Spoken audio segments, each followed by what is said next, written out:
সাম্প্রতিক সহিংসতা এবং বিশৃঙ্খলা নিরসনে জাতীয় ঐক্যের লক্ষ্যে রাজনৈতিক দলগুলোর সঙ্গে আলোচনায় বসার জন্য প্রধান উপদেষ্টা ডক্টর মোহাম্মদ ইউনূসের প্রতি আহ্বান জানিয়েছে বিএনপি।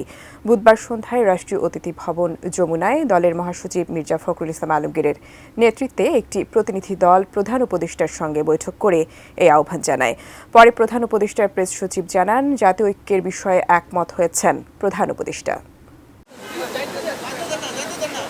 শপথ নেয়ার পর প্রধান উপদেষ্টা ডক্টর মোহাম্মদ ইউনূসের সাথে আনুষ্ঠানিকভাবে তৃতীয়বারের মতো বিএনপির নেতাদের সাক্ষাৎ। নির্ধারিত সময়ের আগেই রাষ্ট্রীয় অতিথি ভবন যমুনায় উপস্থিত হয় দলের মহাসচিব মির্জা ফখরুল ইসলাম আলমগীরের নেতৃত্বে 5 সদস্যের প্রতিনিধি দল। বৈঠক শুরু হয় ঠিক সন্ধ্যা 6টায়, যেখানে ইস্কন নেতা চিন্ময় কৃষ্ণ দাসকে কারাগারে পাঠানোকে কেন্দ্র করে সহিংসতার পর চলমান পরিস্থিতি ছাড়াও আলোচনা হয় দ্রব্যমূল্য নিয়ন্ত্রণ, শ্রমিক অসন্তোষের সমাধান, সংস্কার কার্যক্রম, নির্বাচনী রোডম্যাপ ও আগামী জাতীয় সংসদ নির্বাচন নিয়ে।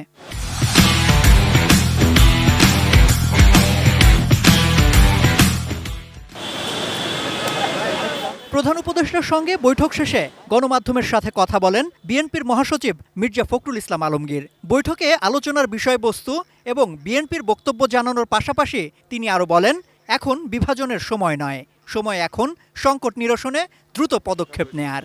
আজকে আমাদের আসার মূল উদ্দেশ্য ছিল যে সাম্প্রতিককালে যে উদ্ভূত পরিস্থিতি, বিশেষ করে গত কয়েকদিন ধরে যে আইন শৃঙ্খলা পরিস্থিতি, পরিস্থিতি, ছাত্রদের কয়েকটি কলেজের সমস্যা নিয়ে, এই বিষয়গুলো নিয়ে আমরা আমাদের যে দলের পক্ষ থেকে যে আমাদের উদ্বেগ, সেই উদ্বেগের কথা আমরা তাকে জানিয়েছি।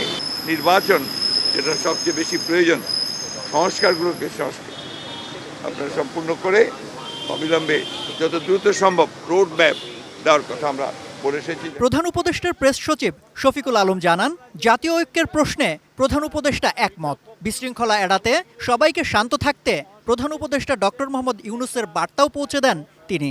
জাতির স্ট্যাবিলিটির ক্ষেত্রে উনি সবার মধ্যে ইউনিটির কথা বলেছেন, সেটা এমন স্টুডেন্ট, ছাত্র, জনতা, হিন্দু, মুসলমান, খ্রিস্টান সবার মধ্যে উনি ন্যাশনাল ইউনিটির বার্তা দিয়েছেন। চিফ অ্যাডভাইজার বলেছেন সবাইকে শান্ত থাকতে বলেছেন।